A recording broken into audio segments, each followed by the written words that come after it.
So shalom everyone. Today we'll learn about the principle of praying towards Jerusalem.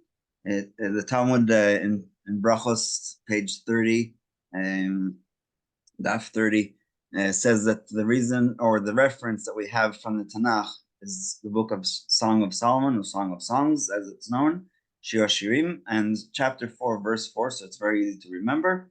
It says that the description of the people of Israel, which we believe is the majority of the book of Shir Shirim, is it says Kimigdal David Tzavarech, that your neck is like the Tower of David, and then it says Banui Latal Piot, which in literal translation means that it's built properly and very steadfastly and solid.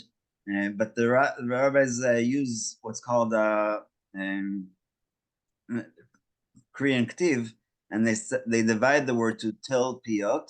So Tel is a mountain or a hill, and Piot is mouths. So the mouths, the hill that all mouths turn towards. That's their translation of that verse. Obviously, not the literal translation, just figuratively. And so, just before we start the actual class, I wanted to show you this synagogue called the Pyramid in Beersheba, where I grew up, and you can see very clearly that people are turning in all different directions. And we're going to learn today that if you see here where my cursor is, that's where the ark is, and it's turning towards northeast, because Beersheba is in the southwest of Jerusalem. And so when we stand for the Amidah, that's where we're supposed to face the ark, and therefore face Jerusalem. And so now we'll read what Rabbi Melamed actually says. So during most parts of the prayer service, a person may face in any direction he desires. However, when he arrives at the climax of the prayer service, like we learned yesterday, and gets up in Amidah to stand before the King of the world, he must turn to face Jerusalem, the place that Hashem chose to endow his Shekhinah to the world. The Shekhinah is the presence of Hashem.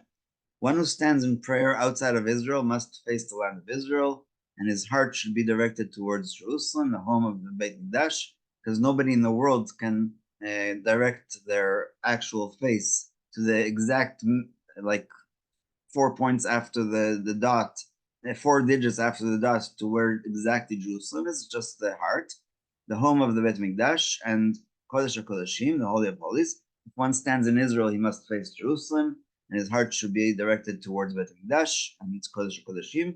If he stands in Jerusalem, he faces the direction where the Beit Mikdash stood and directs his heart to Kodesh HaKodeshim. So as Jerusalem is really a bunch of mountains that surround the Mount Moriah, then you'll see again in synagogues in Jerusalem that they're facing in all different directions because of this idea. Before we continue, just to talk about the exact direction, there's a joke that I think is slightly true about Yeshivat Agush, which we mentioned recently, that their Aron Kodesh is actually not turned 100% towards Jerusalem, but rather a little bit towards Bar Ilan University.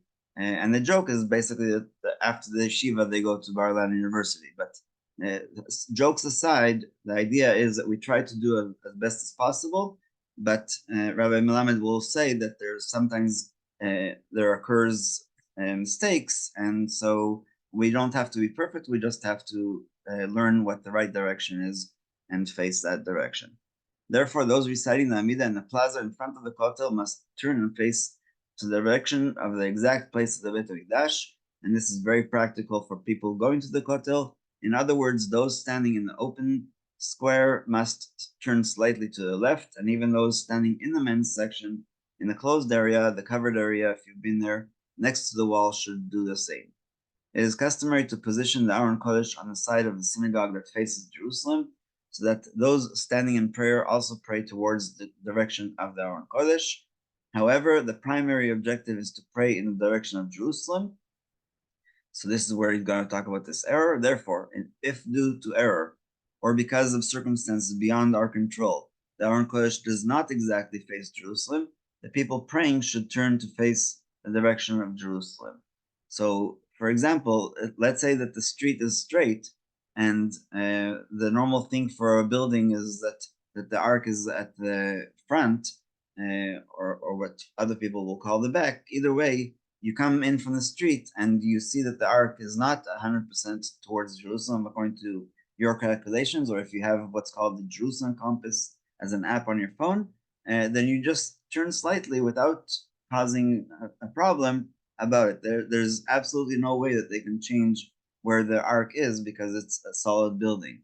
And again, during the time of where we were in Europe, it was even harder, and synagogues were much, much smaller than they are today, because the land space for Jews was very, very limited.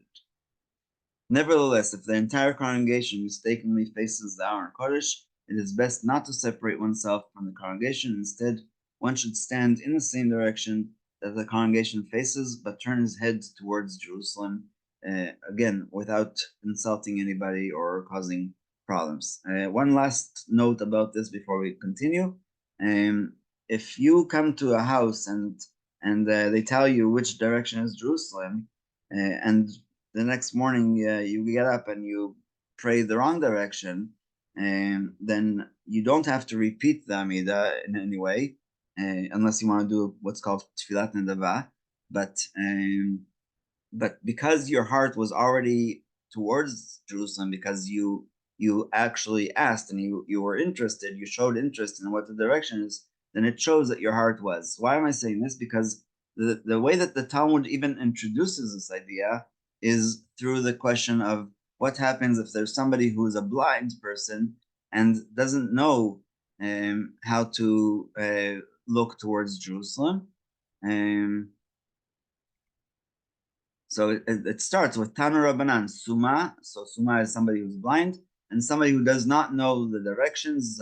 So before they invented the compass, should set their hearts towards their Father in heaven, as it says in chapter 8 of the First Kings, Beit Palalu el Hashem, that people will pray to Hashem. And when Solomon made this prayer, he also said towards through this city that you have chosen. He also said El Abayit Hazeh, towards this house. And so there's a whole length of discussion, maybe not exactly for our class, but it's so interesting that rabbis discussed over the generations what happened before Solomon's temple. It doesn't say El Abayit Hazeh before that. It just says El Makom, like in Deuteronomy chapter 12, 13, and 14. It says that we have to come to the place. But in certain times in our history, we were allowed to sacrifice on Bamot, on these gigantic altars in somebody's backyard or in a public space. It's like in the time of Samuel, when Saul came to him, he was going to this Bama, this place that they sacrificed, and the Mishkan, the tabernacle, was definitely not there. And so the rabbis discussed over the generations what happened before we conquered Jerusalem, and there is such an opinion that they said that because Abraham was the first one to pray, and he prayed not on Mount Moriah, but the second time he prayed was when he was on Mount Moriah. Then it's obviously something that is so holy already from way back when.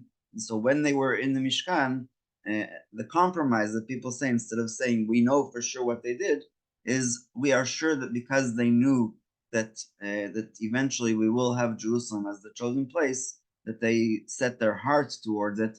But if you're standing in the tabernacle or just outside the tabernacle, there's no way that somebody would say that you're allowed to turn your back on the Holy Ark. So if you're standing to the east of the tabernacle, you would actually have to turn towards the west in order to pray, because the Holy of Holies was always in the west, starting in our time in the desert. And we'll stop here, and if anybody has questions,